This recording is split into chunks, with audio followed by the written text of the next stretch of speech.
Ako ay kabataang Pilipino at ngayon naninindigan para sa Diyos, sa bayan at sa mamamayan.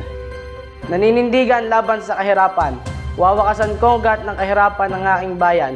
Paghihirap sa puso't isipan, hahalinhan ng pagiging makabayan ang kolonyal na kaisipan. Hindi nagkamali ang Diyos tagwin akong Pilipino. Pinararangal ko ang kanyang plano sa pamamagitan ng pagmahal sa bayan ko. Nakikisa ako sa laban tuldukan ng kahirapan, di lamang sa salita, bagkus ay maging sa gawa. Hindi ako magiging panatag na maraming kapwa ko Pilipino ang nagugutom habang tinutupad ang pasarili kong pangarap na pagpaunlad. Nangarap ako para sa kapwang pinanghinaan ng mangarap.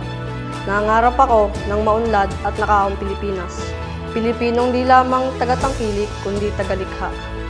Nangangarap ako ng mga produktong tatak Pilipino na magiging tanyag sa mundo. Produktong Pilipino hindi iiwan ang naghihirap na kababayan.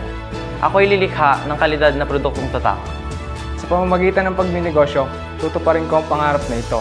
Hindi lamang pagninegosyo, kundi sama-samang pagninegosyo. Bilang pinagpalang bayan sa likas na yaman at matalinong mamamayan, walang dahilan upang hindi ako magtagumpay. Magiging tagapag-ingat ako ng aking mga kapwa. Tutulong upang umangat ang buhay na mahihirap. Iaangat ko ang dangal na mahihirap sa paraan ng pagninegosyo. Wawakasan ko ang kahirapan at magpapanumbalik sa kasaganaan, hindi lamang para sa akin at sa aking pamilya, kundi maging sa mahirap na bahagi na rin ng aking pamilya. Gagamitin ko ang aking oras na maging kapaki-pakinabang rin sa oras na mahihirap. Gagamitin ko ang aking talento nang matulungang mahayag ang kanilang angking kakayahan.